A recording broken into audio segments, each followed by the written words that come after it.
Siapa pengaruh hidup kita? Hanya ada dua kemungkinan, Roh Kudus atau musuh yang menjadi pengaruh dalam hidup kita. Nggak ada kemungkinan lain. Dan senjata yang digunakan oleh dia adalah keraguan. Dan ini mulai dari Taman Getsemani dan Taman Eden, yaitu keraguan. Waktu musuhnya bilang, apakah Tuhan sungguh-sungguh bilang? Masalahnya dengan umat Tuhan biasanya kita tidak percaya kepada janji-janji Tuhan. Dikatakan di kitab Ibrani pasal 9 ayat 27 bahwa setiap manusia harus mati satu kali. Dan setelah itu penghakiman datang. Apa tujuan dari penghakiman itu? Di mana kita akan selama-lamanya berada. Dan sekali lagi, hanya ada dua kemungkinan. Kamu akan selamanya di dalam sengsara atau di dalam kerajaan Tuhan. Jadi kamu akan kemana? Kamu tahu jawaban paling biasa kepada orang-orang yang percaya adalah jawaban yang tidak baik. Mereka bilang, saya berharap saya masuk surga. Kenapa berharap? Firman Tuhan itu memberi keyakinan, kepastian. Kamu bisa tahu dengan yakin kamu akan di dalam kerajaan Tuhan. Contohnya, di 1 Yohanes pasal 5 ayat 13 kita baca, Yohanes sedang bicara dan dia bilang, saya menulis ini semua agar kamu bisa percaya kepada nama anak Allah. Tahu bahwa kamu memiliki hidup yang kekal. Dengar gak itu? Agar kamu bisa tahu bahwa kamu memiliki hidup yang kekal.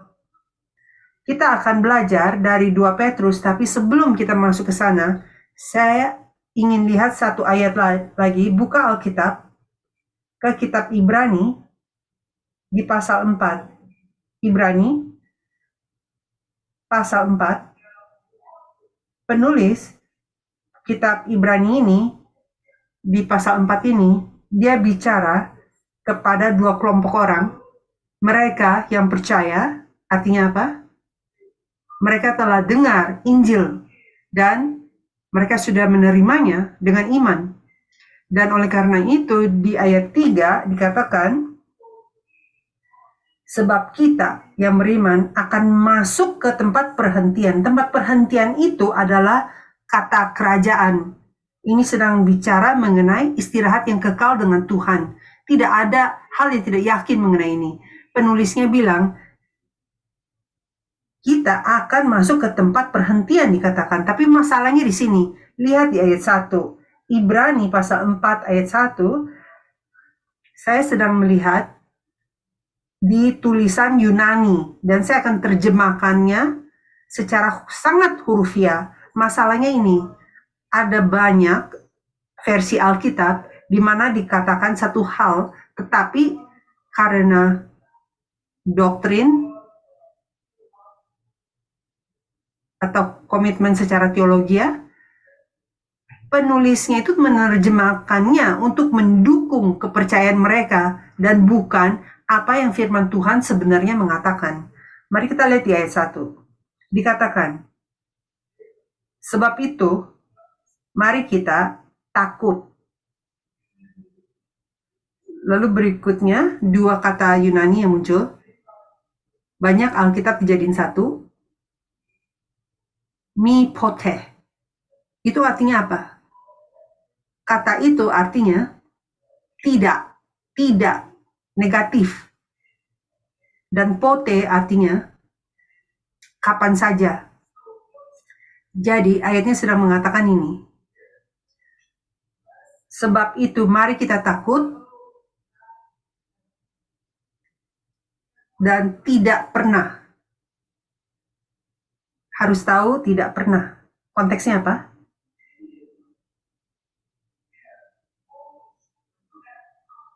Bahwa di antara kita tidak ada yang ada kekurangan untuk masuk ke dalam perhentiannya. Artinya, jangan takut, jangan pernah takut bahwa kita kekurangan untuk menerima janji masuk ke dalam kerajaan itu. Kenapa? Karena itu tidak ada urusan dengan apapun yang kamu telah lakukan. Ini semua didasarkan hanya pada satu hal, dan itu adalah kecukupan dari kayu salib. Kita hanya terima aja. Seperti yang dikatakan di sini. Kita dengar Injil, dan kita menjawabnya dengan iman. Kita percaya dengan apa yang Tuhan telah lakukan, dengan apa yang Dia telah janjikan. Dan kalau kita terima itu, kita akan menerima keyakinan, kepastian bahwa kita untuk selamanya di dalam kerajaan Tuhan. Mengetahui, biar bisa intim dengan Tuhan, mengenal perjanjian Tuhan dan berkat-berkat Tuhan. Dan itu semua harus menuntun kita untuk kepada satu hal. Dan itu adalah memberi syukur kepada Tuhan, memuji dan meninggikan Tuhan, karena itu tidak ada urusan dengan kita. Alkitab bilang apa? Dia yang tidak tahu dosa, tidak pernah dosa. Tetapi Alkitab bilang dia menjadi dosa untuk kita. Kok bisa begitu? Dosa dunia, artinya dosa kamu semua. Yang di masa lalu, yang kamu akan lakukan, itu semua udah ditaruh di atas dia. Dia ambil hukumannya, dia terima kutukannya, dia mati di kayu salib itu. Dan apa yang dia lakukan untuk kita? Alkitab bilang, Nas bilang, bahwa kebenaran dia, anak Allah itu sebenar apa sih? Sempurna. Dan kebenaran dia, ahli teologi bilang, di saat dosa kita ditaruh di dia, kebenaran dia diberikan kepada kita. Di saat kita menerima Injil, maka seorang percaya kalau datang ke hadapan Tuhan, kan orang tadi firman bilang, mati satu kali, lalu penghakiman. Kamu, saya, kita semua akan di depan tak-tak penghakiman. Di saat Tuhan lihat saya, ini kabar baik, karena saya udah terima perjanjian baru, dosa saya, Alkitab bilang, dia ingat, dia tidak ingat lagi. Nggak ada dari dosa saya yang mengikuti saya ke hadirat Tuhan di hari penghakiman. Karena di saat dia lihat saya, dia hanya melihat kebenaran dari anak Allah, putra dia. Jadi nggak ada urusan dengan saya, semua ada urusan dengan pekerjaan kayu salib. Oleh karena itu saya bisa menerima keyakinan. Jangan pernah ragu dengan janji-janji Allah. Mari kita sekarang lihat ayat yang tadi kita baca di 2 Petrus pasal 2. 2 Petrus pasal 2. Beberapa ayat terakhir ini sangat sering dibaca dan disampaikan seperti menabur keraguan, seolah penyelamatan itu bisa kita hilangkan. Apa yang kita baca di janji Allah di 1 Yohanes pasal 5 ayat 13, bahwa kamu harus tahu bahwa kamu telah memiliki hidup yang kekal. Kalau kamu terima hidup yang kekal, di saat kamu percaya, kalau itu hidup kekal, nggak mungkin bisa dirubah, nggak bisa dirubah, tidak bisa dikasih ke orang lain. Itu kekal. Dan kalau kita lihat di ayat 2 Petrus ini, pasal 2, kita harus ingat, Petrus sedang bicara tentang siapa? Dia bukan bicara tentang orang-orang yang percaya. Di saat kamu percaya Injil, Nas bilang, kalau ada orang di dalam Kristus, dia menjadi ciptaan yang baru. Tahu gak, kata baru itu dalam Alkitab sangat penting. Karena itu berhubungan dengan kerajaan Tuhan. Contohnya, melalui Injil, kamu sudah masuk ke dalam perjanjian kerajaan. Dan disebutnya sebagai perjanjian baru. Kata baru itu berhubungan dengan kerajaan. Jadi kita selamanya kekal akan di mana? Bukan sorga, tetapi di Yerusalem baru, kata baru lagi. Jadi waktu Yohanes melihat Yerusalem baru, dia bilang, lihatlah, semuanya baru, perjanjian baru, Yerusalem baru, semua baru. Baru itu adalah tentang kerajaan. Dan kalau kita ada di dalam Mesias, kita menjadi ciptaan baru, kerajaan, ciptaan dari kerajaan itu, dan kita akan terima seperti dikatakan Paulus di 1 Korintus pasal 15, kita akan menerima tubuh yang baru. Artinya apa? Tubuh yang sempurna, yang dibuatnya sempurna untuk kerajaan Tuhan. Di saat Mesias kembali untuk gereja, kamu akan menjadi diubah menjadi realitas yang baru itu. Ini ada realitas kerajaan, dan kata yang berhubungan dengan kerajaan yang sering muncul adalah kekal. Itu janji yang kita miliki. Sekarang di 2 Timotius pasal 2, dia bukan bicara mengenai orang-orang yang adalah ciptaan baru itu, dia sedang bicara mengenai 2 Petrus pasal 2 ayat 1 dikatakan sebagaimana nabi-nabi palsu dahulu tampil di tengah-tengah umat Allah. Ini bicara tentang sejarah. Jadi dari anak-anak Israel, antara orang Tuhan, dulu ada, muncul, tampil, nabi-nabi palsu. Demikian pula, di antara kamu, ini bicara kepada gereja, akan ada guru-guru palsu. Kamu baca seluruh pasal 2, dan kamu akan melihat berulang kali bahwa Petrus hanya bicara tentang guru-guru palsu. Subjeknya itu untuk pasal 2, dan terutama ayat-ayat ini yang tadi dibaca oleh pendeta kalian. Mari kita mulai dari ayat 15.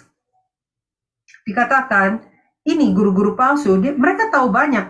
Mereka juga bisa kutip Injil, mereka pakai Alkitab, firman. Mungkin mereka tahu firman Tuhan, tetapi mereka belum terima Injil. Mereka tidak berkomit kepada kebenaran. Dan kita akan melihat itu. Mereka belum diubah melalui kuasa Roh Kudus. Dikatakan di sini di ayat 15. Oleh karena mereka telah meninggalkan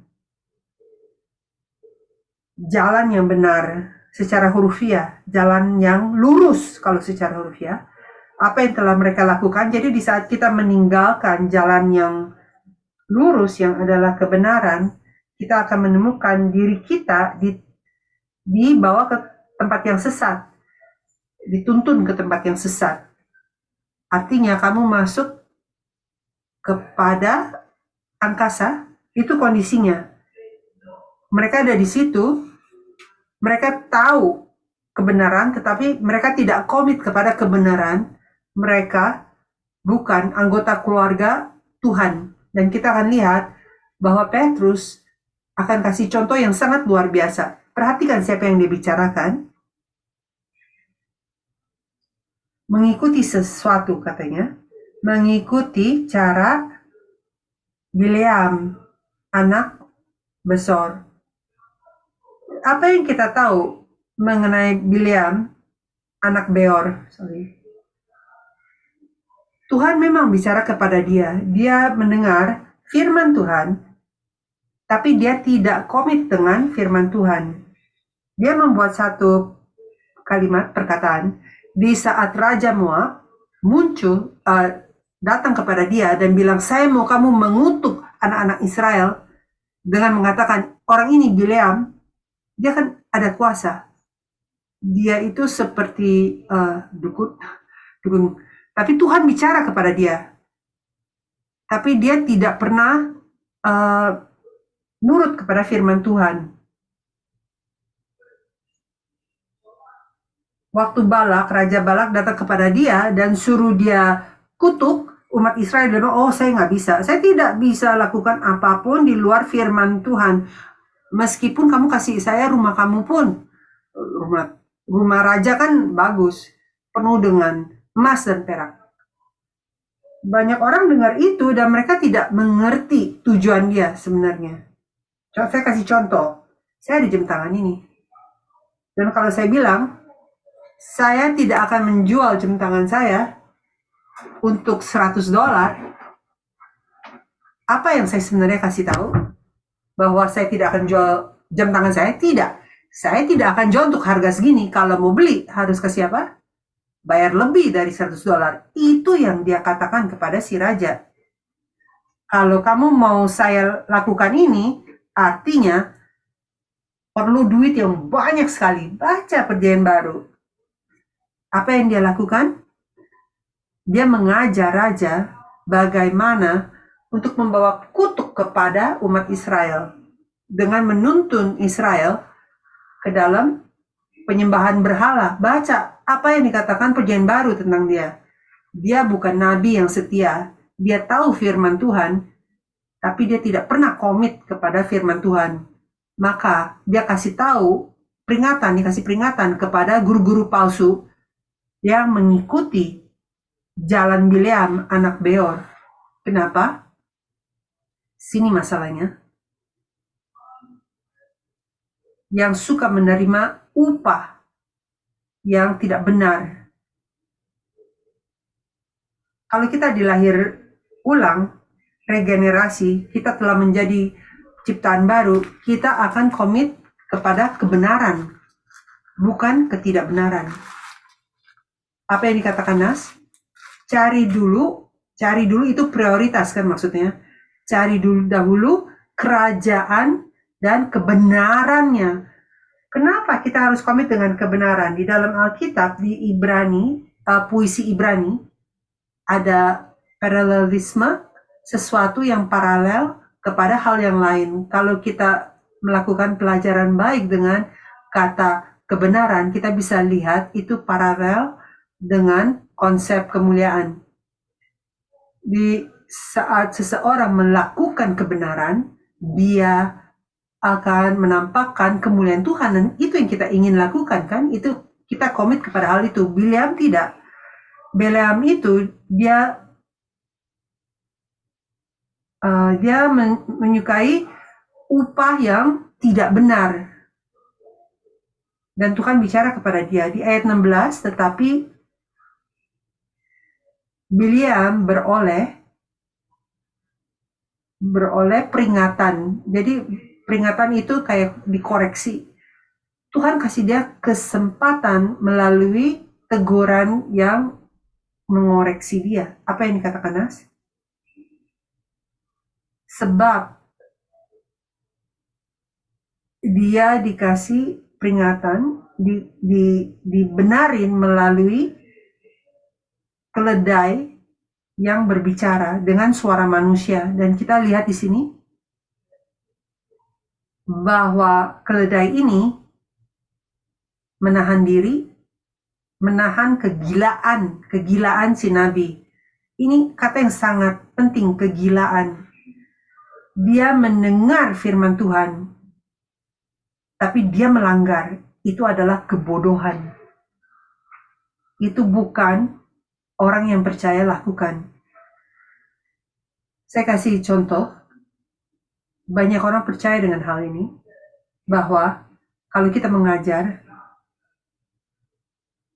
mengenai keamanan kekekalan, bahwa seseorang tidak bisa menghilangkan penyelamatan. Mereka bilang kalau kamu ajarin itu akan membuat orang, karena mereka pikir, wah mereka nggak mungkin bisa kehilangan penyelamatan, maka mereka akan keluar dan berdosa. Apakah itu hati kamu?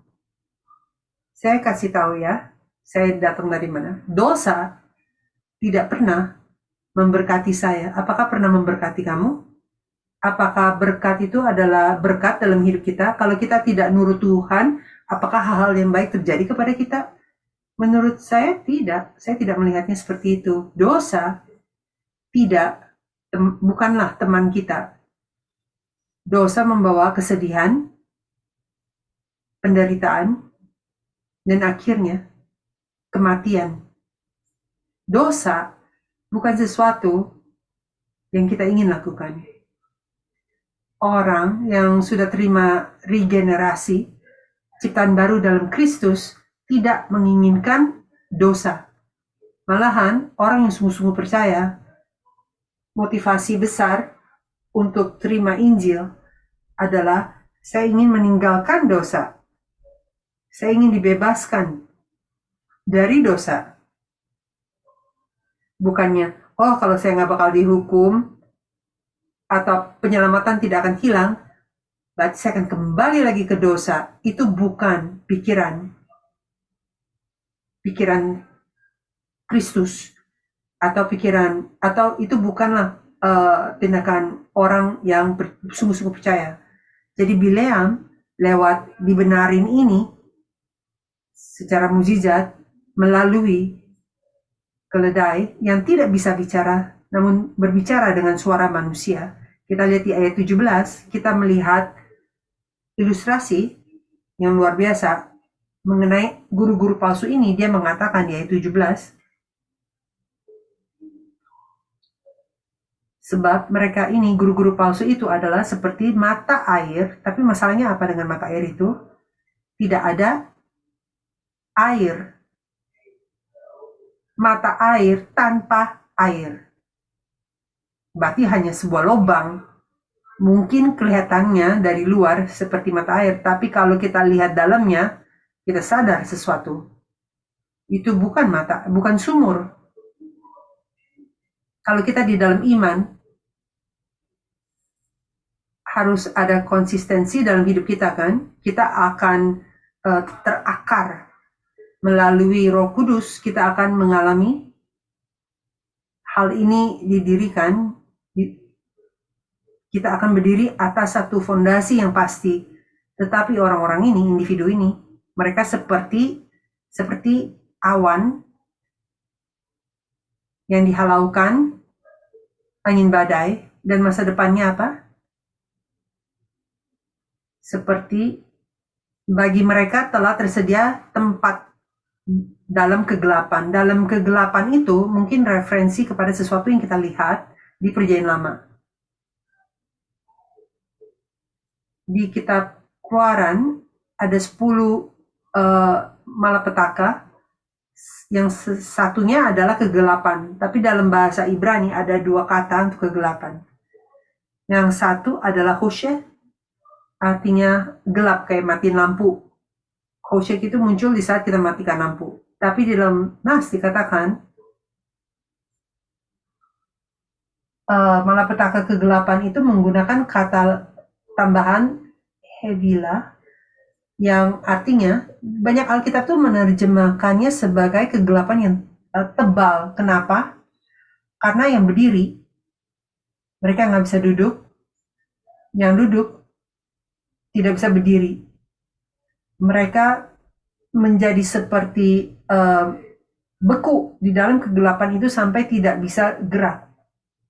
Semua menjadi gelap. Dan mereka tidak tahu apa yang telah terjadi. Mereka tidak tahu akan berapa lama berlanjut. Dan di tulisan Alkitab, mereka bilang hal malapetaka kegelapan yang paling parah adalah rasa takut. Rasa takut yang muncul. Rasa takut itu mengenai hal-hal yang mereka tidak tahu. Atau berapa lama lagi akan bertahan. Atau aku ada di mana. Semua hal ini. Jadi kalau kita lihat di sini, kita lihat di Nas, dikatakan membicarakan sumur-sumur yang kosong ini, di mana kegelapan, di dalam terjemahan dikatakan kegelapan ini, kegelapan yang sangat dahsyat, adalah untuk selamanya. Disimpan untuk selamanya. Ada Alkitab di sini tidak berdasarkan bahasa Yunani, nggak ada tulis kekal di situ kan. Lihat di ayat 18. Sebab di ayat 18 dikatakan, Alkitab kamu bilang kata-kata yang congkak, tapi kata congkak itu tidak menunjukkan kata-kata. Di ayat 18, sebab mereka yang congkak, ini jamak, orang-orang yang congkak, artinya orang-orang yang terakar dalam kesombongan mereka, dan mereka itu egois, hanya ingin untuk kehidupan mereka sendiri aja. Jadi secara hurufiah ditulisnya seperti itu. Untuk orang-orang yang arogan, mereka bicarakan hal-hal yang sia-sia. Sia-sia itu artinya apa? Sia-sia itu artinya tidak ada hubungan dengan yang kekal. Kita bisa mengatakannya dengan cara yang lain. Kata sia-sia, kalau kita belajar buku Kohelet, buku Pengkhotbah, ini yang Salomo mencari. Dia melihat hidup dia kaya, berhikmat, berkuasa. Salomo mengatakan dia udah ada semuanya. Tapi tidak hanya dia memiliki semuanya, dia bilang apapun yang dia ingin dia bisa dapat. Dia bisa capai. Dia bisa dapat. Dan dia bilang itu semua adalah kesia-siaan. Dalam kata lain, sia-sia. Jadi kata sia-sia itu tidak ada hubungannya dengan hal yang kekal. Itu yang Salomo inginkan. Yang tidak habis, yang tidak melayu, tidak berakhir. Dia melihat arti, di dalam arti kata-kata dia adalah dia ingin hal yang bisa bertahan.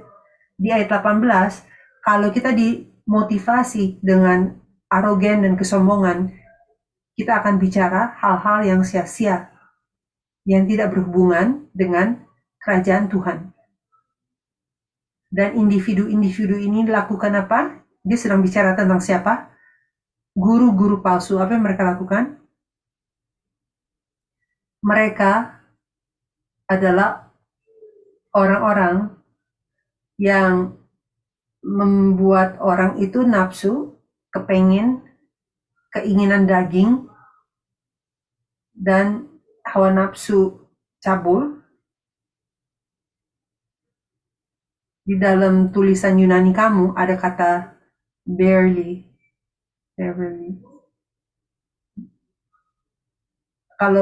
Tapi harusnya anthos, yang adalah sesungguhnya. Guru-guru palsu ini lakukan apa? Mereka menyerang orang yang sesungguhnya sudah luput dari angkasa. Lalu dikatakan sudah balik. Berarti mereka sesungguhnya sudah luput karena mereka berbalik. Artinya mereka sudah bertobat. Artinya apa? Mereka berbalik dari dosa. Dan mereka sudah menghadap ke Tuhan. Mereka melihat hal-hal dan mereka melihat Tuhan yang memberi hidup. Bahwa dosa dan keinginan daging itu semua adalah dusta dan semua dalam korupsi, kerusakan. Lalu ayat 19 dikatakan, guru-guru palsu ini lakukan apa? Mereka janji kemerdekaan kepada mereka, kepada orang lain. Jadi kata kemerdekaan ini kita harus mengerti dengan jelas. Banyak orang suka konsep kemerdekaan, bebas. Karena mereka pikir mereka sudah dibebaskan untuk lakukan apa yang mereka inginkan. Mereka tidak mengerti kasih karunia yang sesungguhnya. Saya kasih contoh lagi. Paulus bilang bahwa Kristus adalah Paskah kita. Kalau kita belajar Injil, kita akan menemukan kayu salib. Kayu salib terjadi di hari Paskah, di 4 Injil. Jadi hari persiapan itu adalah kata lain untuk Paskah.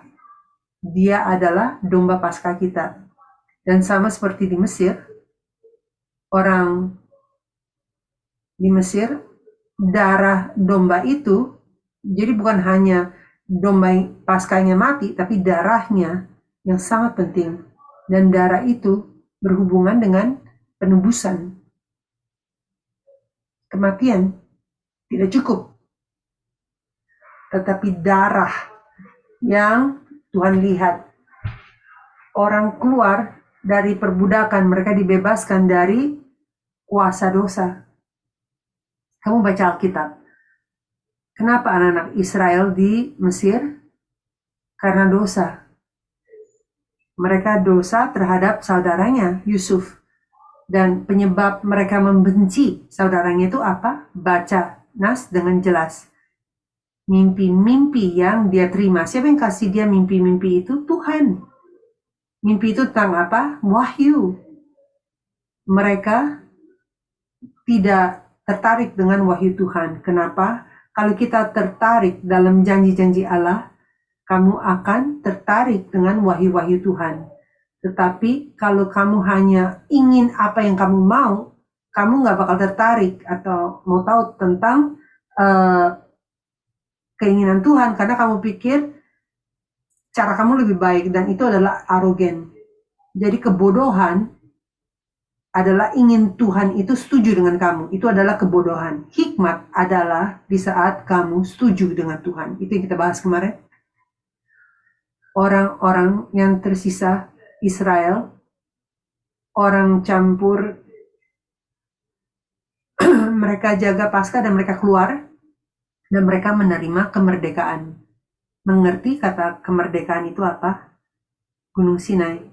Di saat Tuhan beri kepada mereka perintah, kebebasan, kemerdekaan yang mereka terima adalah kemerdekaan untuk mentaati Tuhan. Itu sebabnya Roh Kudus ada di dalam hidup kita. Urapan Roh Kudus itu agar kita bisa taat tujuan Tuhan. Terlalu banyak orang mengajar kemerdekaan ini. Dia bilang, Tuhan, Engkau telah membebaskan saya agar saya bisa mencapai keinginan hidup saya. Bukan. Hal yang paling parah yang bisa terjadi kepada kamu adalah apa yang kamu mau dalam hidup kamu dapat. Itu lebih parah. Hal yang terbaik yang bisa terjadi kepada kamu adalah kamu merangkul tujuan Tuhan di dalam hidup kamu. Dan kamu tidak akan menemukan itu di dalam diri kamu sendiri. Kamu hanya akan menemukan itu di saat kamu mulai nurut kepada kebenaran Tuhan. Keluaran 24 ayat 7, ini adalah ayat yang sangat penting. Dikatakan, ini kalau semua orang yang bisa bahasa Ibrani tahu, Nishme Vinishma, kita akan melakukan dan kita akan dengar. Banyak Alkitab melihat itu dan penerjemahnya bilang apa? Mereka bergulat dengan kata-kata itu tidak masuk akal. Kita akan lakukan dan kita akan dengar. Kita akan dengar dan kita nurut, tidak dibilang begitu. Kita akan lakukan dan kita akan dengar. Pesannya apa? Jadi hanya di saat kamu melakukan instruksi Tuhan, hanya setelah itu kamu akan bisa mendengar dari Tuhan. Berhubungan dengan tujuan Tuhan di dalam hidup kamu. Pikirnya begini aja. Kalau kamu mendekati Nas, kalau kamu mau Roh Kudus jadi guru kamu, kalau kamu sungguh-sungguh ingin belajar firman Tuhan, ini yang kamu harus doa sebelum buka Alkitab. Tuhan, apapun yang kamu nyatakan kepada saya komit, saya akan lakukan. Kalau kamu mendekati firman Tuhan dengan keinginan untuk mentaati apa yang Tuhan ajarkan, dia akan menjadi gurumu. Tapi kalau kamu mendekati firman Tuhan dengan saya akan dengar, setelah itu saya baru tentukan setelah dengar apakah saya akan nurut atau tidak. Kalau kita mendekati Tuhan seperti itu, kita mengundang Tuhan untuk berdiam di dalam hidup kita. Diam, tidak berbicara. Kenapa kita sering tidak mendengar dari Tuhan? Karena kita tidak mendekati Tuhan dalam roh yang bergantung kepada Dia atau taat kepada Dia. Di ayat 19,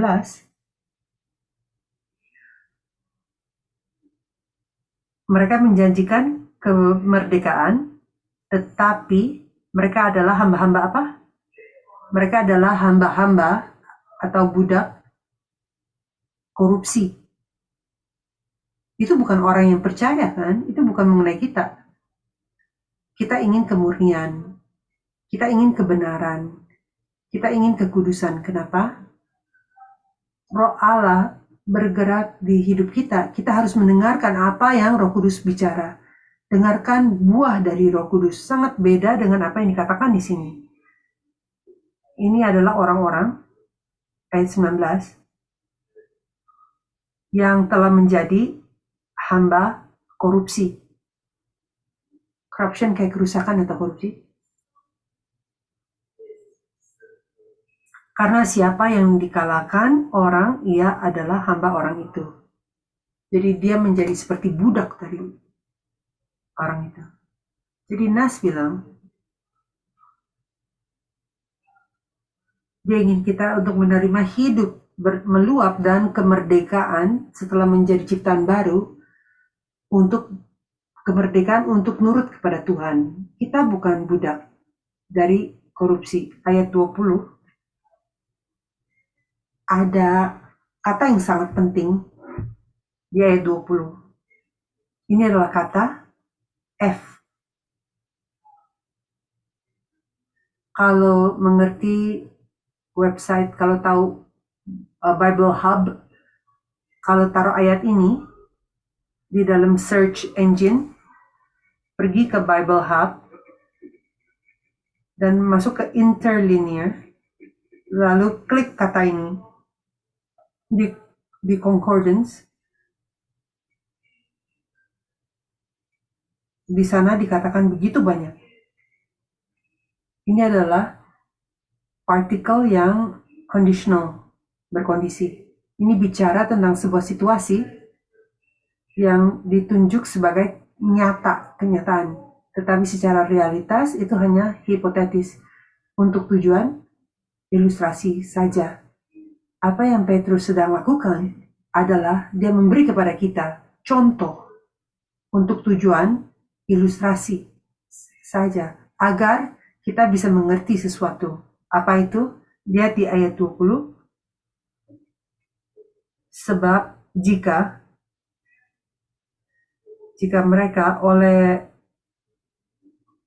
mereka telah melepaskan kecemaran dunia, dikatakan di sini pengetahuan. Kan sebab jika mereka oleh pengenalan mereka akan Tuhan. Ini bukan ginosko tapi epiginosko. Kenapa ini penting? Epiginosko artinya mengenal sesuatu, bukan berarti kamu sudah terima, bukan berarti kamu percaya, bukan berarti kamu sudah masukkan itu dalam hidup kita.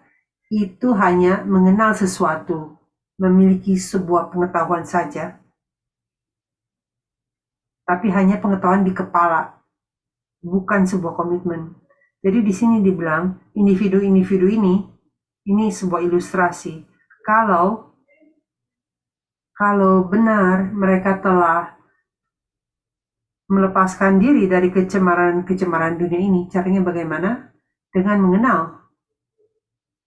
mengenal Tuhan dan penyelamat Yesus Kristus, Mesia.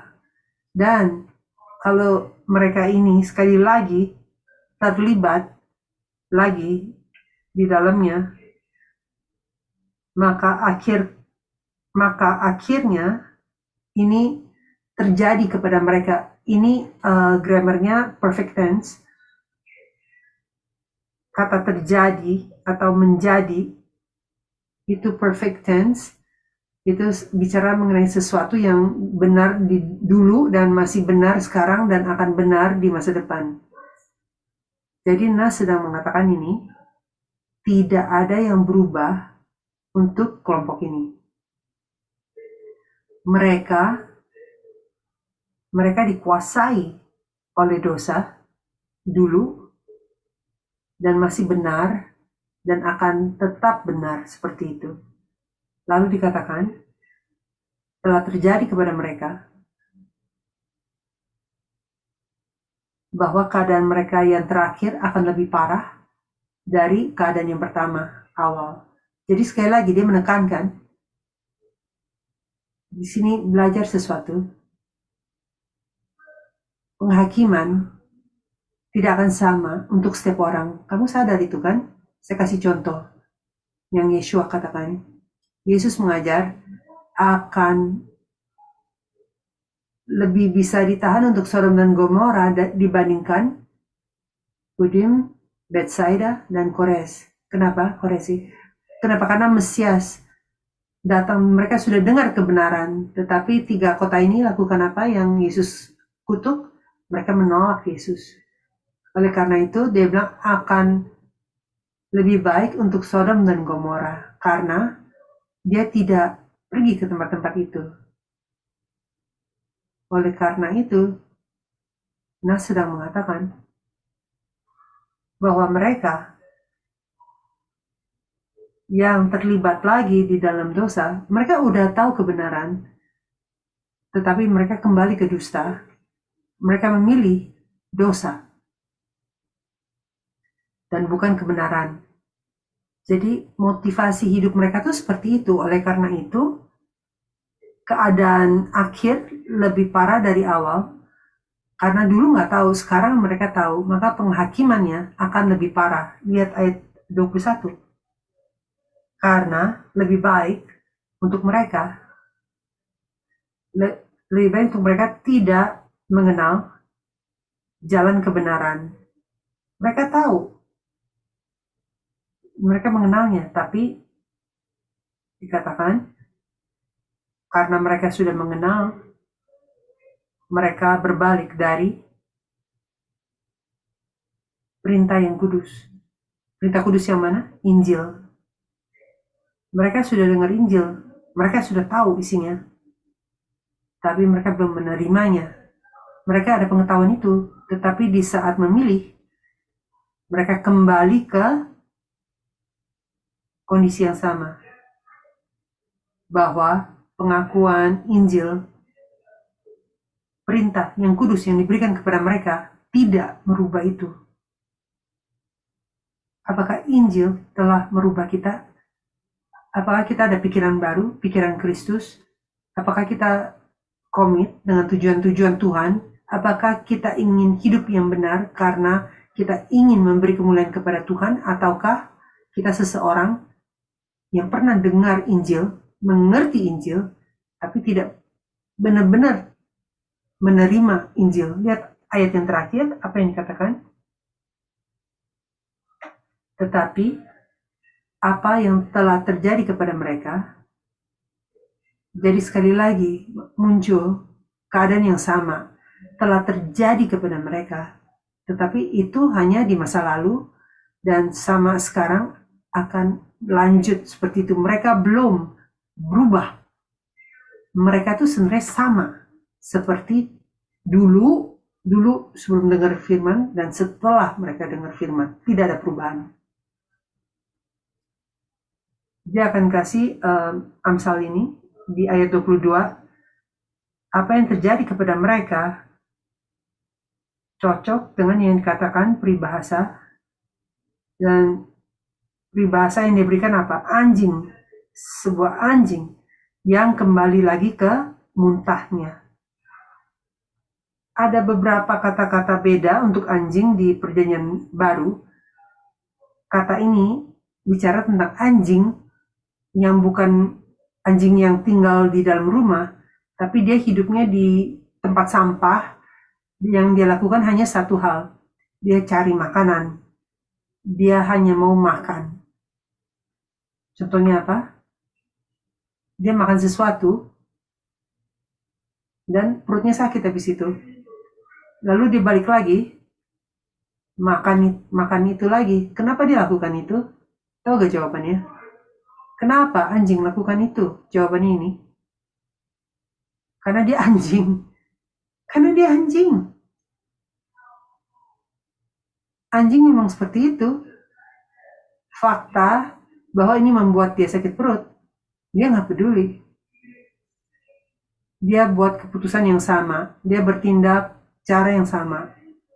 informasi, mengetahui itu, ini tadi membuat saya sakit, tapi itu tidak merubah sikap dia. Ini contoh kedua. Juga babi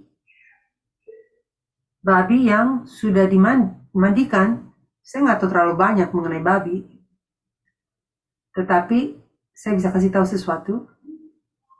Kamu bisa mandiin itu babi, dia nggak bakal mengatakan terima kasih. Babi tidak ingin dimandikan, itu dimandi bersihin mereka, tidak akan merubah mereka.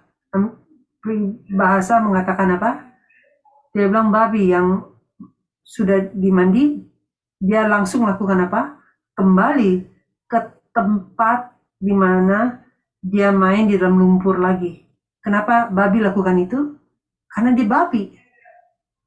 Dan memandikan dia tidak merubahkan apapun. Mereka dicuci, mereka dibersihkan, hanya secara luar, tidak ada perubahan di dalam dia. Sama seperti sumur-sumur yang kosong itu. Orang bisa tahu kebenaran, bisa mengerti Injil.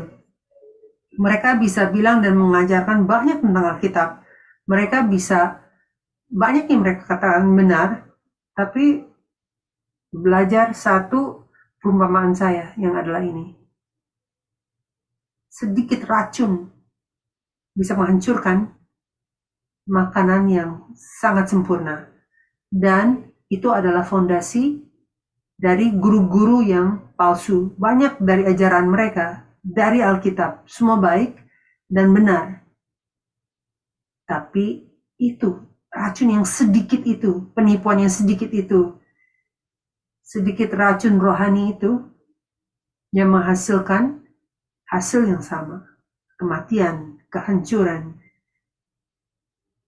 dan kemuliaan Tuhan tidak ada di sana, tidak ada kebenaran. Maka kita harus tanya diri kita sendiri, apakah saya ciptaan baru di dalam Kristus? Apakah saya berpikir beda? Apakah Injil benar-benar membawa perubahan di dalam hidup saya? Apakah saya benar-benar komit dengan tujuan Tuhan? Apakah saya sungguh-sungguh ingin hidup yang benar karena saya ingin hidup saya menjadi hidup yang memuliakan penyelamat saya? Atau apakah selama ini saya percaya agama Kristen yang salah, yang bahwa Tuhan itu ada, Tuhan tuh ada untuk biar saya bisa dapat apa yang saya mau dan mencapai mimpi-mimpi saya. Kalau ini masih tetap tentang mimpi kamu dan kamu percaya bahwa Kristus seperti cara lain untuk mencapai tujuan kamu sendiri, berarti kamu tidak tahu kebenaran. Kamu belum terima firman kehidupan. Tapi kalau kamu sudah terima firman kehidupan, sungguh-sungguh percaya kepada firman itu, dan harapan kamu didasarkan di atas kayu salib, maka saya bisa kasih tahu dengan semua keyakinan. Saya bisa sharing dengan pede di saat waktu itu tiba, waktu yang sudah ditetapkan untuk kamu mati, bahwa kamu akan pergi di depan Tuhan dan dia akan melihat kamu. Dia akan lihat kebenaran dari seorang putra dia, dan kamu akan bisa yakin dia akan menyambut kamu masuk ke dalam kerajaan dia. Firman Tuhan itu pasti. Di saat kita menerima kebenaran, kita tidak akan ragu. Tuhan adalah Tuhan yang layak untuk dipercaya. Dia membuat janji-janji yang luar biasa untuk satu alasannya, karena dia sungguh-sungguh mengasihi kamu. Dan kayu salib adalah contoh yang terbaik untuk kesetiaan Tuhan. Tuhan bertindak untuk menjadikan hal yang dia katakan dia akan lakukan. Dia melihat manusia yang mati dalam dosa dan pelanggaran, dan dia bilang ke anak tunggal dia, Yesus Kristus, dia bilang satu-satunya cara untuk menebus kamu dan melalui penebusan hidup kamu tidak akan menjadi sia-sia. Kamu tidak akan hidup sia-sia. Kamu akan hidup kehidupan kekekalan. Artinya, kamu akan hidup yang terhubung dengan kerajaan Tuhan. Tuhan bicara kepada kita. Allah Bapa, kami memuji Engkau. Firman-Mu adalah firman kebenaran. Kami mengucap Engkau untuk keyakinan dari penyelamatan kami. Kami memuji Engkau untuk kayu salib yang bersaksi bahwa Engkau sesungguhnya adalah Allah yang menghakimi dosa. Dan kami menjadi rendah hati, dan kami juga heran bahwa anak-Mu satu-satunya, Yesus Kristus, memikul seluruhnya dari penghakiman itu, agar kami bisa mengalami kehidupan yang kekal dan berkat-Mu. Kami mengucap syukur untuk kebaikan dari rencana-Mu, untuk firman-Mu yang sangat luar biasa. Dan Tuhan, doa saya kepada Engkau di saat ini adalah ini. Jika ada seseorang di sini, di antara kami, yang belum memiliki kepastian itu, agar mereka bisa menerimanya di saat ini. Sangat mudah, Yesus Kristus telah melakukan semuanya. Kita hanya perlu untuk berdoa, Tuhanku, selamatkan saya, karena saya telah berdosa terhadap Engkau. Saya tidak layak, tetapi melalui Yesus Kristus dan kematiannya di kayu salib dan tumpahnya darahnya, saya percaya pekerjaan penebusan itu, bahwa saya akan dilahir baru, bahwa saya akan memiliki hidup yang kekal. Dan Engkau akan memberi kepada saya kepastian itu, keyakinan itu, dan menyambut saya ke dalam kerajaan-Mu. Saya percaya Dia mati untuk saya, dan Dia dikubur, dan bahwa Dia bangkit di hari ketiga itu menunjukkan kemenangan yang datang melalui Dia terhadap dosa dan kematian. Saya mengakui hal itu, saya percaya dengan hal itu, dan saya menyambut Dia menjadi Tuhan di hidup saya, untuk menjadi penyelamat jiwa saya. Dan saya melakukannya dalam nama yang diberkati Yeshua HaMashiach, Yesus Kristus. Amin. Kalau kamu telah mendoakan doa itu, kamu tidak perlu ragu. Kamu tidak perlu ragu karena Tuhan menjaga janji-janji Dia. Amin.